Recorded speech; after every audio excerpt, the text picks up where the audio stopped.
The alien waitress collapsed, whispering, "Wait. Already again?" Zara knelt behind the overturned table in the space station diner, her blue-scaled hands trembling as she watched the chaos unfold around her. The human soldiers had arrived 3 hours ago, and everything had changed in ways she never expected. The Korthak invasion fleet had surrounded Station Beta 7 for weeks now. Their massive ships blocked out the stars, and their demands were simple surrender or face complete destruction.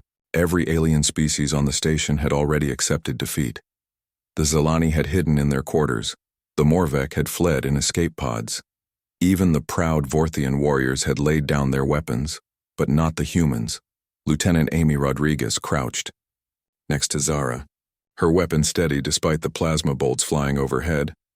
The human woman had skin darker than Zara's midnight scales, and eyes that burned with something Zara had never seen in any species before.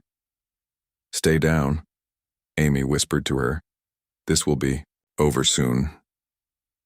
Zara watched in amazement as more human soldiers moved through the diner with impossible coordination. They communicated without words, moved like liquid shadow, and fought with a precision that made her species' military look like children playing war games. The Korthak boarding party that had seemed so terrifying just minutes ago now looked confused and desperate. Their energy, shields flickered under human weapons fire. Their advanced armor meant nothing against projectiles that somehow found every weak point. Commander Lisa Hayes spoke into her communication device from across the room. "All sectors report Korthak forces, neutralized minimal human casualties." Zara could not believe what she was hearing. The Korthak were known across 3 galaxies as unstoppable conquerors. They had destroyed entire civilizations. Their technology was centuries ahead of most species. How were these humans winning? "I do not understand," Zara said to Amy. "The Korthak have superior numbers and weapons. How are you defeating them?" Amy smiled and reloaded her weapon with practiced ease. "Because they made one mistake, they assumed we would fight fair through the viewport." Zara watched human fighters dance between the massive Korthak warships like insects around sleeping giants. But these insects carried stingers. The human ships were tiny compared to the alien vessels, but they moved with impossible speed and struck with devastating accuracy. Captain Rebecca Stone led the fighter wing through maneuvers that seemed to violate physics itself. Her voice crackled over the communication system, calm and confident. "Target their power cores, ignore the heavy armor, go for the weak spots. Remember, they built these ships to intimidate, not to fight guerrilla warfare." The Korthak had designed their ships like floating fortresses covered in thick armor and bristling with massive weapons. They expected enemies to engage. In traditional fleet battles where the largest ships with the biggest guns would win, they had not planned for opponents who refused to play by those rules. Human fighters slipped through their defensive formations like smoke. They attached explosive charges to engine intakes, fired missiles into exhaust ports, and used the massive ship's own size against them. When the Korthak tried to target the small human vessels, their heavy weapons were too slow and clumsy. Zara watched through the station windows as the first Korthak dreadnought began to list. Its power core had been compromised by a single human fighter that had somehow penetrated its shields. Another massive ship went dark as its command center was destroyed by a missile that had traveled through its waste disposal system. "This is impossible," she breathed. Amy heard her and shook her head. "No, this is human. We do not fight stronger opponents the way they expect us to fight. We find another way." The battle lasted only 6 more hours. When it ended, the Korthak invasion fleet was destroyed or fleeing. Their centuries of conquest had been stopped by a species they had considered primitive. Zara found herself working alongside Amy and the other human soldiers to help evacuate survivors from damaged sections of the station. She noticed how the humans treated everyone with equal care. Human medics worked on Zilani injuries. Human engineers fixed Morvek life support systems. Human soldiers shared their rations with refugees from a dozen different species. "Why do you help us?" Zara asked Amy as they carried supplies to the medical bay.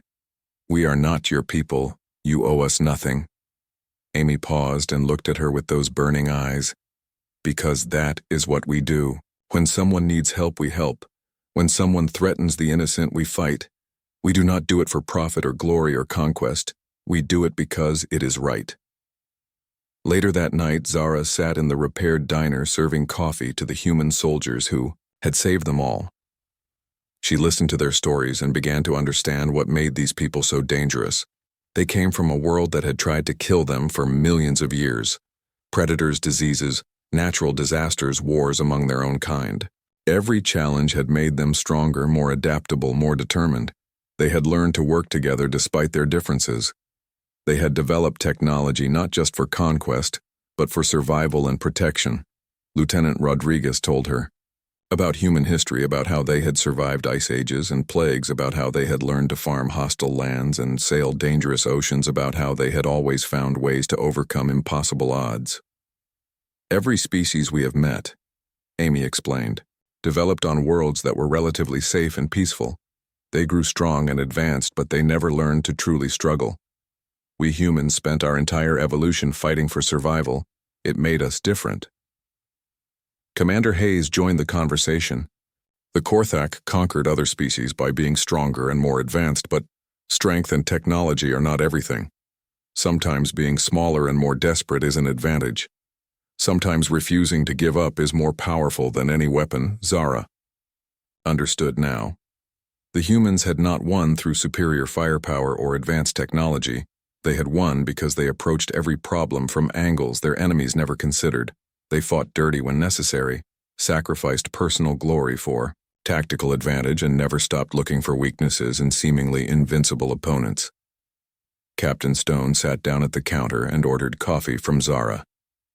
The Korthak made the same mistake every bully makes. They assumed that being big and scary would make everyone submit. But humans learned long ago that bullies usually have not dealt with real opposition. When someone finally stands up to them, they often crumble. As the days passed, news arrived of human victories across the galaxy. The Korthak Empire was collapsing as human task forces struck at worlds they had thought were impossible to attack. Humans did not try to match the Korthak ship for ship. Instead, they used tactics that turned the aliens' strength into weakness. Small, human strike teams infiltrated Korthak worlds and turned their automated defense systems against them. Human hackers broke into their communication networks and spread confusion throughout their fleets. Human diplomats convinced enslaved species to rebel, promising protection and support. Within a month, the Korthak Empire that had terrorized the galaxy for centuries was gone. Their few remaining ships fled to distant sectors, and their conquered worlds celebrated freedom. Zara continued working at the diner now relocated to Earth itself. She served coffee to human customers and listened to their casual conversations about impossible achievements. They spoke of terraforming dead worlds, of establishing trade routes through dangerous nebulae, of peacekeeping missions that prevented wars between species that had been enemies for millennia. "You know what I find most remarkable about humans," she told Amy one day, as they sat watching the sunset through the diner windows. "It is not your military victories or your technology. It is that you keep trying to make things better even when no one asks you to." Amy smiled, that same smile that had comforted her during the battle. "That is just who we are, Zara. We cannot help ourselves. When we see suffering, we want to fix it. When we see injustice, we want to fight it. When we see something broken, we want to repair it. It has gotten us into trouble more times than I can count, but it is also what makes us human." Zara nodded and poured more coffee. She had found her answer to why humans were so different. They were not just survivors or warriors or innovators. They were hope given form. They looked at the universe and saw not what was, but what could be. And they were willing to fight and sacrifice and work to make that vision real. The alien Waitress had collapsed that day, expecting death or slavery. Instead, she had witnessed the birth of something new in the galaxy. A species that won not through domination, but through determination. Not through fear, but through hope. Not through conquest, but through the simple, stubborn refusal to let evil triumph. She would remember this lesson for the rest of her long life.